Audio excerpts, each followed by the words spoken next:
بسم اللہ الرحمن الرحیم. آج میں نے آپ سب کو دعوت دیا میری پہلی پریس کانفرنس پرائم منسٹر ہٹنے کے بعد.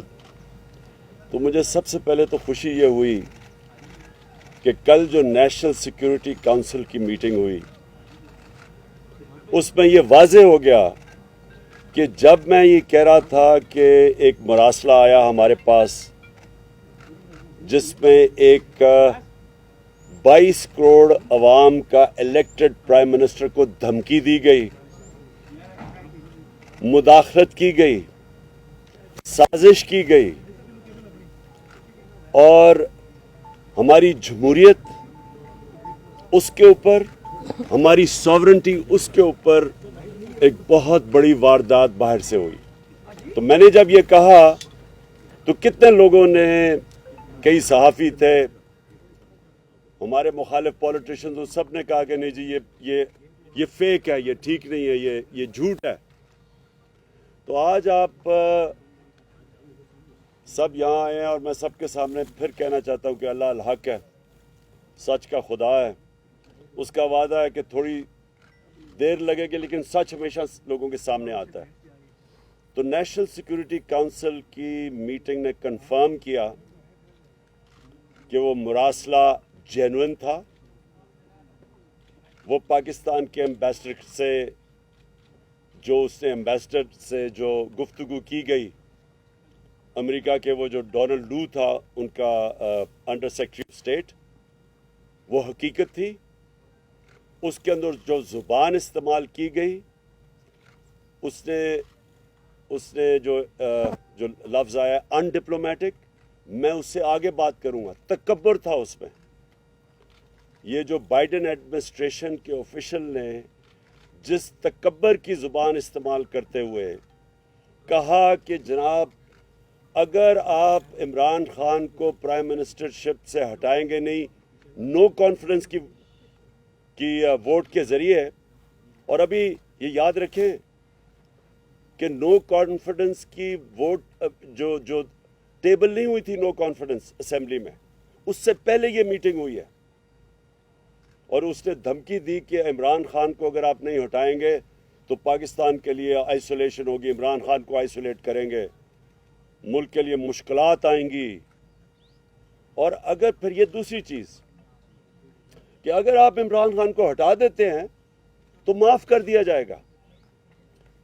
انہوں نے یہ نہیں کہا کہ اچھا ہاں جو نیا آئے گا پھر ہم اس کی کارکردگی دیکھیں گے اور پھر ہم فیصلہ کریں گے کہ پاکستان کے ساتھ ہم چلیں گے. نہیں، اس کو پتا تھا کس نے آنا ہے. یہاں سے سازش کا پتہ چلتا ہے کہ عمران خان کو ہٹاؤ اور پھر پاکستان کو معاف کر دیا جائے گا. اور پھر جس طرح کی پھر کارروائی ہوئی، اس کے بعد جیسے ہی اس نے یہ میٹنگ ہوئی ہمارے ایمبیسڈر سے ڈونلڈ لو کی، اگلے دن نو کانفیڈنس موشن ٹیبل ہوتی ہے. یہ سب چیزیں کنفرمڈ ہیں. کل نیشنل سیکیورٹی کونسل کی میٹنگ میں یہ ساری چیزیں واضح ہیں کیونکہ ڈیٹ لکھی ہوئی ہے مراسلے کی کہ کب تھی. ہم سب کو پتہ ہے کہ نو کانفیڈنس کس دن ٹیبل ہوا. اس کے بعد ہم تماشا دیکھتے ہیں کہ ہمارے ایلائز بھی ایک دم بولنا شروع کر دیتے ہیں اور جو ہمارے ایم این ایز ہیں ان کو بھی یاد آ جاتا ہے ایک دم کہ جناب حکومت حالات اچھے نہیں ہیں.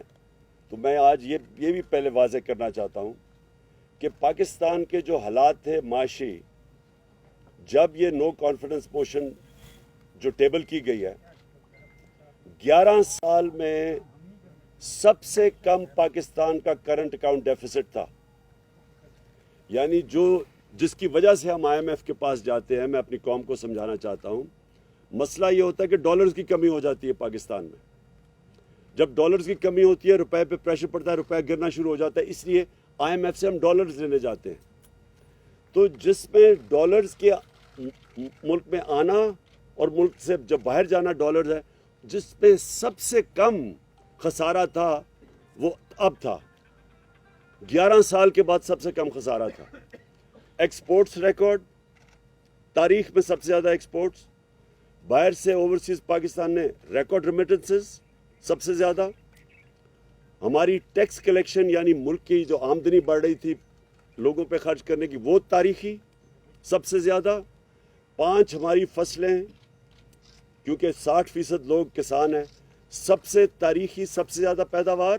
اس کے علاوہ ان کو قیمتیں بھی سب سے زیادہ ملی, یعنی خوشحالی بھی دیہات میں سب سے زیادہ آئی. اور اس کے علاوہ انڈسٹریل پروڈکشن دیکھیں, جب ایک قوم کی جب اس کی دولت میں اضافہ ہوتا ہے, جب اس کی انڈسٹری بڑھتی ہے, تو انڈسٹریل پروڈکشن ہماری ٹیکسٹائل ایکسپورٹس ریکارڈ کے اوپر, اس وقت کے اوپر یہ ہمارے خلاف سازش کی گئی. اور تب سے اب تک دیکھ لیں کہ ریزرو بھی نیچے جا رہے ہیں, روپے کے اوپر بھی پریشر پڑا ہوا ہے, ایک پورا ملک میں افراتفری کا ماحول بن گیا ہے جس سے اکانومی افیکٹ ہوتی ہے. تو تب ہمارے جناب ہمارے جو ایلائز تھے ان کو بھی یاد آ گیا کہ حالات اچھے نہیں ہیں جی, حکومت سے وہ خوش نہیں ہیں. اور ہمارے یہ جو لوگ جنہوں نے ہمیں چھوڑا, یہ بھی انہوں نے بھی اکٹھے کرنے شروع کر دیے سندھ ہاؤس کے اندر. تو میں جو آج چاہتا ہوں کہ اب تو یہ واضح ہو گیا نا کہ جو میں کہہ رہا تھا وہ سچ ہے. اب نیشنل سیکیورٹی کونسل نے کنفرم کر دیا کہ جو میں نے میٹنگ کروائی تھی میری سربراہی میں, اس کے وہ ٹھیک اس کے منٹس تھے, یعنی اس میں جو انہوں نے کہا تھا کہ فوراً بیرونی مداخلت ہوئی ہے وہ ٹھیک ہوئی ہے. یہ بھی کنفرم ہو گیا. یہ بھی کنفرم ہو گیا کہ جب ہم نے ان سب کو بلایا تھا نیشنل سیکیورٹی کونسل کی میٹنگ کے بعد کہ پولیٹیکل ہیڈز آ کے ملے, ہمارے ایلائز آ کے ملے, کیونکہ مجھے پتا تھا کہ زیادہ تر لوگوں کو سمجھ نہیں ہے, انجانے میں سازش کا حصہ بنے ہوئے تھے. لیکن مجھے اتنا بھی پتا تھا کہ لندن میں بیٹھ کے اس نے پوری سازشیں کی بیرون ملک کے ساتھ, اور یہاں جو چھوٹا بھائی تھا وہ پوری طرح ملوث تھا اور زرداری پورا ملا ہوا تھا, کیونکہ وہ سازش باہر کی کبھی کامیاب ہو ہی نہیں سکتی جب تک آپ کو اندر میر جعفر اور میر صادق نہ ملیں. یہ ملے ہوئے تھے ساتھ. تو جب ہم نے جو پارلیمنٹ کی نیشنل سیکیورٹی کمیٹی کی میٹنگ بلائی تو انہوں نے بوائیکاٹ کر دیا, کیونکہ شہباز شریف کو پتا تھا کہ مراسلہ جینوئن ہے, کیونکہ یہ تو بڑی دیر سے ان سے ملاقاتیں کر رہے تھے. تو میں یہ آج چاہتا ہوں کہ سپریم کورٹ کو کہ آپ نے جس وجہ سے ڈپٹی اسپیکر قومی اسمبلی نے جو اس نے اس کو ایکسیپٹ نہیں کیا تھا ان کو, اور اس نے کہا تھا کہ مداخلت ہوئی ہے, اور اسے اپنے اوتھ کے اوپر سٹینڈ لیتے ہوئے ایڈجرن کی تھی میٹنگ اسمبلی کی. میں یہ چاہتا ہوں کہ سپریم کورٹ کو اب وہ کرنا چاہیے جو تب کرنا چاہیے تھا. تب ان کو کم از کم اگر اسپیکر یہ کہہ رہا ہے کہ میری اوتھ کی خلاف ورزی, یعنی میری اوتھ کہتی ہے کہ آپ خوددار پاکستان کی خودداری کے لیے سٹینڈ کرو گے, پاکستان کی سوورنٹی کے لیے سٹینڈ کرو گے, تو وہ دونوں متاثر ہوتی تھی اس سے. تو تب ان کو سپریم کورٹ کو اس کے اوپر انویسٹیگیشن کرنی چاہیے تھی بجائے اس کی رولنگ ہٹا دینی, کیونکہ جس چیز کے اوپر رولنگ انہوں نے ہٹائی ہے وہ تو انویسٹیگیٹ کی نہیں. اور اس لیے میں اب چاہتا ہوں کہ سپریم کورٹ کے اندر اوپن ہیئرنگ ہو اس کے اوپر. ہم کوئی کیمرہ ہیئرنگ نہیں مانگتے, ہم اوپن ہیئرنگ مانگتے ہیں, کیونکہ یہ اتنی بڑی واردات ہوئی ہے ایک ملک کی سوورنٹی کے خلاف, ہماری آزادی کے خلاف. یہ اتنی بڑی واردات کی گئی ہے جو کہ ان کی حکومت نے بھی اب ثابت کر دیا. تو اس کے اوپر اس لیے میں آج اپنے سپریم کورٹ کو کہتا ہوں کہ آپ کی اوپن اس کی ہیئرنگ کریں. اور میں اس لیے کہتا ہوں کہ اگر آپ نے یہ نہ کی, کوئی پاکستان کا پرائم منسٹر دھمکیوں کے سامنے کھڑا نہیں ہوگا, کوئی ہمارا پرائم منسٹر یہ نہیں ہوگا کہ اپنے ملک کی مفادات کے لیے بیرونی جب دباؤ آئے گا وہ ہاتھ کھڑے کر دے گا. جنرل مشرف نے ہاتھ کھڑے کر دیے تھے جب باہر سے دھمکی ملی تھی کہ ہماری جنگ میں شامل ہو. جنرل مشرف نے NRO دیا تھا جب کونڈالیزا رائس نے میٹنگ کی تھی اس کے ساتھ اور بے نظیر کو اکٹھا کیا تھا. NRO تب ہوا تھا. یہ بیرونی مداخلتیں تھی ساری, جنہوں نے پاکستان نے بڑی بھاری اس کی قیمت ادا کی ہے. 80,000 لوگ مروائے, اپنے ملک کو تباہی, خودکش حملے ہو رہے ہیں چاروں طرف, قبائلی علاقہ اجڑ گیا, $100 ارب سے اوپر قوم کا ضائع ہو گیا, وہ ایک دھمکی کی وجہ سے. اور جب اکٹھا کیا کونڈولیزا رائس نے بے-نظیر اور مشرف کو، تو NRO دیا، اس سے 4 گنا پاکستان کا قرضہ بڑھا۔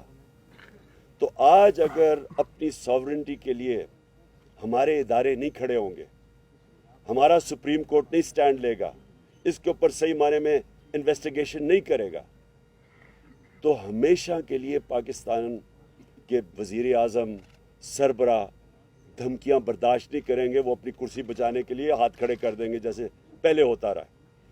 تو میں دوسری چیز یہ چاہتا ہوں کہ جب سپریم کورٹ اس کو انویسٹیگیٹ کرے گی، تو یہ جب انویسٹیگیشن ہوگی تو پتہ چلے گا کہ جو سفارت خانے تھے، یہ بیرون ملک سفارت خانے، کون کون لوگ ادھر زیادہ جانا شروع ہو گئے، کون سے اپوزیشن لیڈر سے انہوں نے زیادہ ملاقاتیں کی، اور سفارت خانوں کا کیا کام تھا ان لوگوں کو بلانا جو وہ سمجھتے تھے کہ تحریک انصاف میں خوش نہیں ہیں، ان کو بلانا شروع کر دیا، جنہوں نے سب سے پہلے جو اپنے ضمیر بیچے اور جو لوٹا ہوئے، ان کو پہلے سے بنانا شروع کر دیا تھا سفارت خانوں میں۔ یہ انویسٹیگیٹ ہونا چاہیے۔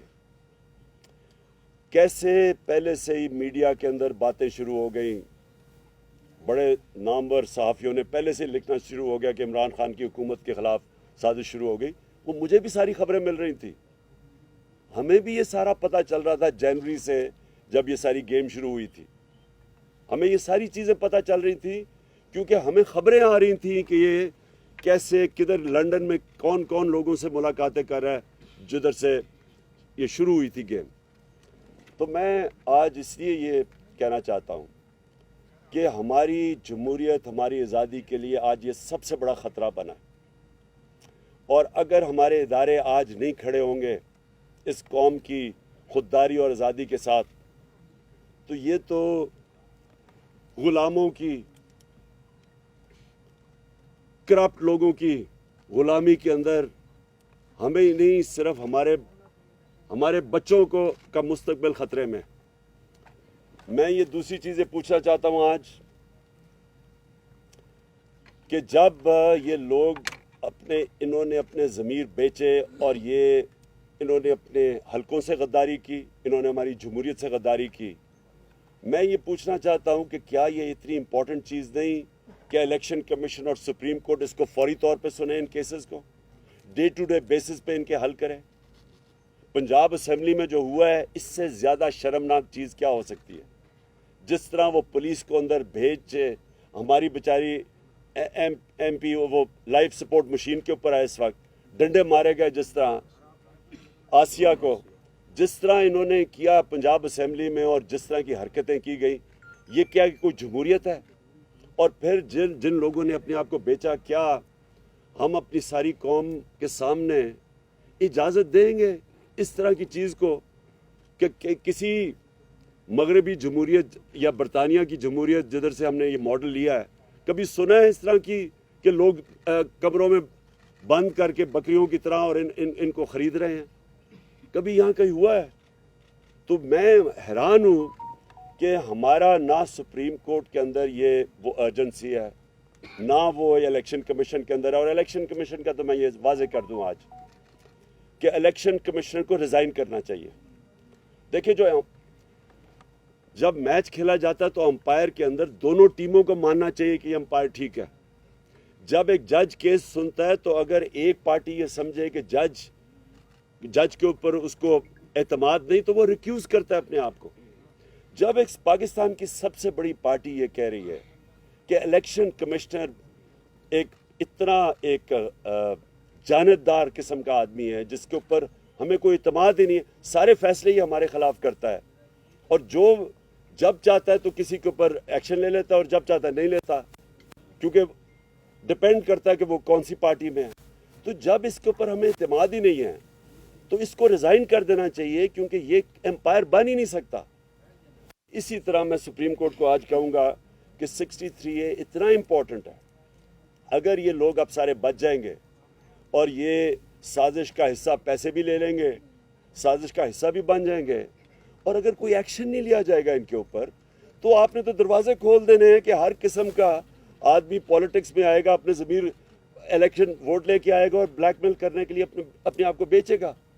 تو یہ تو ہماری پالیٹکس اور ہماری جمہوریت کی نگیشن ہے۔ میں آخر میں آج جو ہم کرنے جا رہے ہیں، آج جو ہم اناؤنس کیا ہے، میں نے آج ہماری میٹنگ کی ہے، میں نے اپنی ساری تنظیموں کو آج تیاری کروا رہا ہوں۔ اب سے سارے ہمارے پاکستان کے اندر گاؤں لیول کے اوپر، محلہ لیول کی تنظیموں کو میں نے آج انسٹرکشنز دے دی ہیں، سب تیاری کریں اسلام آباد کی حقیقی آزادی کی مارچ کے اوپر۔ یہ میں ڈیٹ دوں گا ان کو، لیکن میں تیاری ابھی سے کروا رہا ہوں، اور انشاءاللہ یہ اتنا بڑا یہ عوام کا سمندر آئے گا اسلام آباد کی طرف، کیونکہ میں نے کبھی قوم کے اندر اس طرح کا شعور نہیں دیکھا جو آج ہے ان کے اندر۔ کبھی ایسے نہیں ہوا کہ 3 سب سے بڑے وینیوز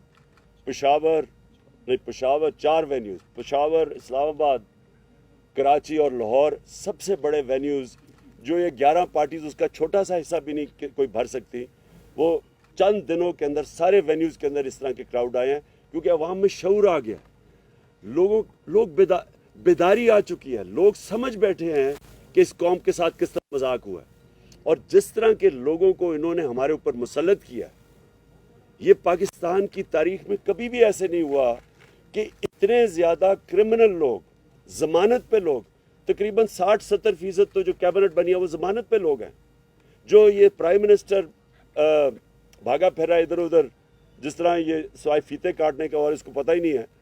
اس سے سوال یہ پوچھا جائے کہ 40 ارب روپے کے آپ کے اور بچوں نے کیسز کے جواب دینے ہیں، 40 ارب روپے ایف آئی اے میں اور نیب میں کیسز ہیں اس کے۔ کیسے ہو سکتا ہے کہ یہ اب بیٹھ کے ایف آئی اے کے اوپر پہلے تبدیلیاں کروائے گا؟ یہ کسی دنیا میں سنا ہے ایسا؟ یہ پہلے تبدیلیاں کرائے گا لوگوں کی، اپنے لوگ بٹھائے گا، پھر جس طرح ریکارڈ جلتے تھے وہاں ایل ڈی اے میں جو انہوں نے لوٹ مار کی تھی لاہور میں، اسی طرح وہ ریکارڈ کو ٹیمپر کریں گے؟ یہ کہیں دنیا میں نہیں ہوتا۔ اور یہ کیبنٹ ای سی ایل کے اوپر 60-70% لوگ ہیں، ای سی ایل پہ بھی ہے، ضمانت پہ بھی ہے، یہ کہاں دنیا میں ہوتا ہے؟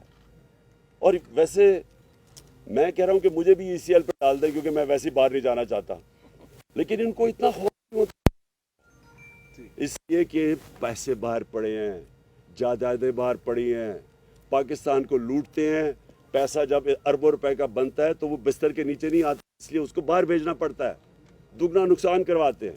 تو میں نے اپنی ساری پارٹی کو آج کہہ دیا کہ ہماری موومنٹ شروع ہو جائے، ہر گاؤں محلے میں اپنی تنظیموں کو میں نے آج میسج پہنچا دیا، اپنی سارے MNAs MPs کو بتا دیا کہ اپنے لوگوں کو تیار کریں، اور میں انشاءاللہ کال دوں گا اسلام آباد کی حقیقی آزادی کی بات۔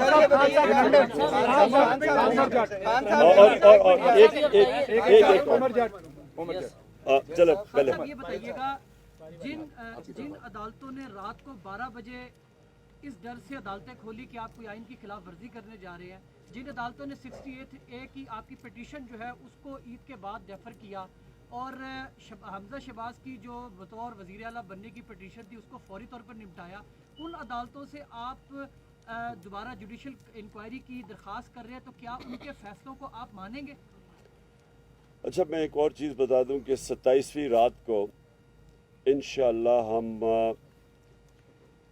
شب دعا کر رہے ہیں، اس رات کو ہم سب دعا کریں گے، سارے ہمارے جدھر بھی، میں پاکستانیوں کو کہہ رہا ہوں، میں صرف اپنی پارٹی کو نہیں، لوگوں کو کہہ رہا، اور اس لیے ہم کریں گے کہ یہ حقیقی آزادی کی جو ہماری مارچ ہے اس کو اللہ کامیاب کرے۔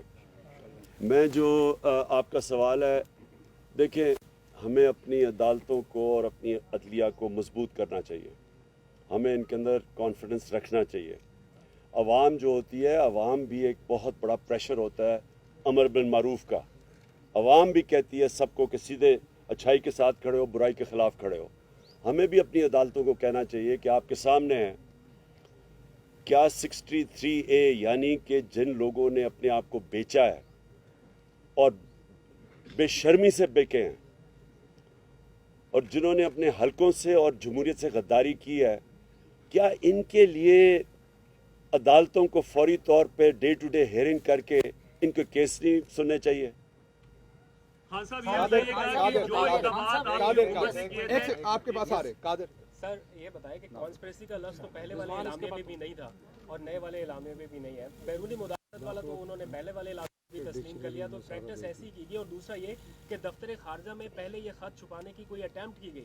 ایسی اطلاع بھی آ رہی ہے کہ یہ خط پہلے وزیر خارجہ سے بھی چھپانے کی, یہ سائفر جو ہے چھپانے کی کوشش کی جاتی ہے, وہ تو بعد میں. اچھا پہلے ایک اور میں چیز سائفر کا بتا دوں. یہ جو مراسلہ ہے, دیکھیں یہ میں نے یہ کہیں سنا ہے کہ جی اس طرح کے تو اور بھی مراسلے آتے رہتے ہیں. جو بھی یہ کہہ رہا ہے اس سے زیادہ جھوٹا اور بے شرم آدمی نہیں ہے.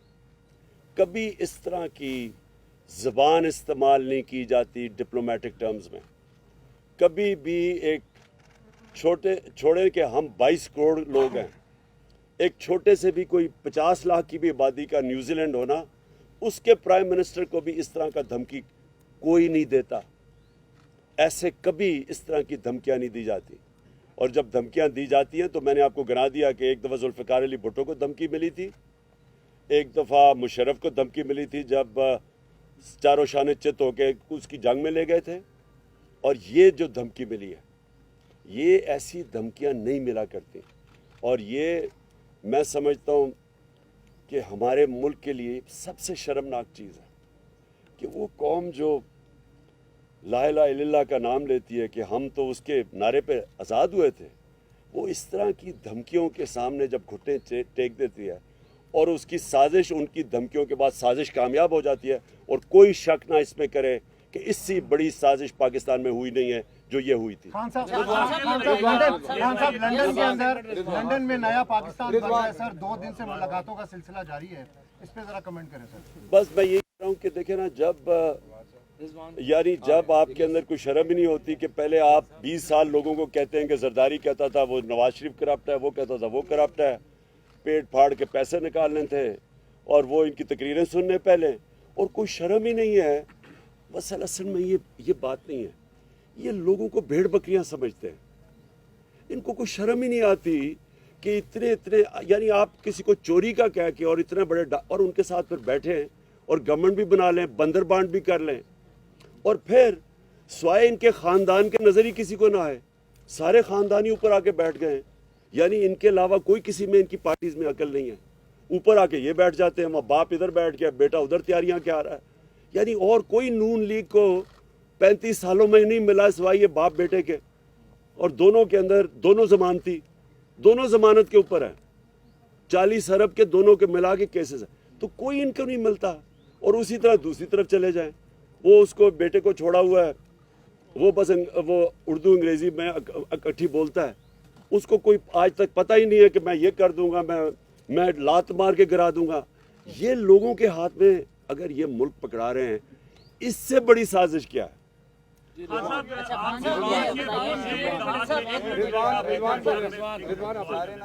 آپ کی حکومت کے بہت سارے ایسے اقدامات تھے جو موجودہ حکومت ریورس کرنے جا رہی ہے, اس میں اوورسیز پاکستانیوں کا ووٹ, EVM مشین.